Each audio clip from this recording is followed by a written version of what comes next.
ازيكم يا حبايبي؟ عاملين ايه؟ يا رب تكونوا بخير. جبت لكم فيديو كده ان شاء الله تستفادوا منه.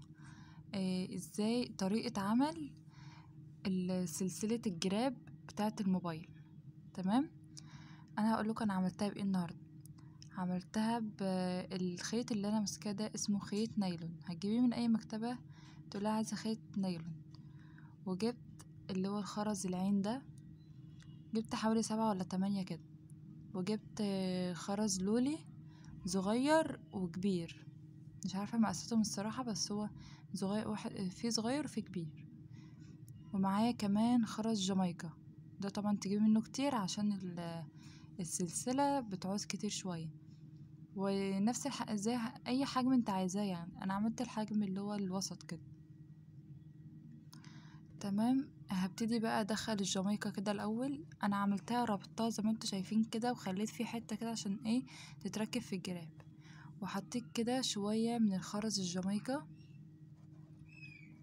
مش عارفة هما كام واحدة بصراحة، بس هما انا حطيت شوية كده زي ما انتوا شايفين. وهجيب بقى خرزتين لولي من اللي هما الصغيرين، وبرضو هحطهم بعد الجامايكا.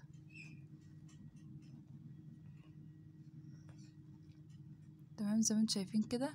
لو مش عارفين تدخلوا الخرز الصغير ده، ممكن تجيبوا ولاعة وتولعوا الطرف اللي هو ده اللي انا بدخل منه، وتقوموا رايحين شدينه بايديكوا كده عشان ايه يبقى رفيع كده عامل زي الدبوس، وتعرفي تدخلي. تمام. حطيت عين كمان وكمان هجيب بقى شوية كمان جامايكا، واقوم حطاهم برضو زي ما انتوا شايفين كده. وادتنا في الاخر شكل تحفة يا جماعة، يا ريت تجربوها، تحفة.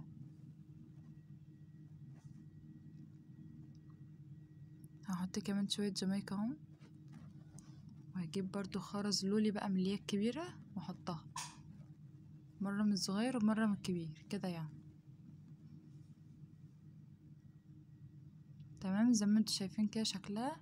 هجيب بقى واحدة عين برضو كده واحطها، وبعدها هجيب خرز جامايكا برضو واحطه. وان شاء الله هنزل لكم فيديوهات برضو للأساور، للتعليم برضو، عشان تتعلموا ازاي تعملوا الأساور دي وكده. تمام. بحط بقى جامايكا اهو، اي الوان بقى انت عايزاها. انا بحط الوان، يعني انا بحب الالوان الكتير، فعشان كده بحطها. اي الوان بقى انت عايزاها ممكن تضيفيها يعني.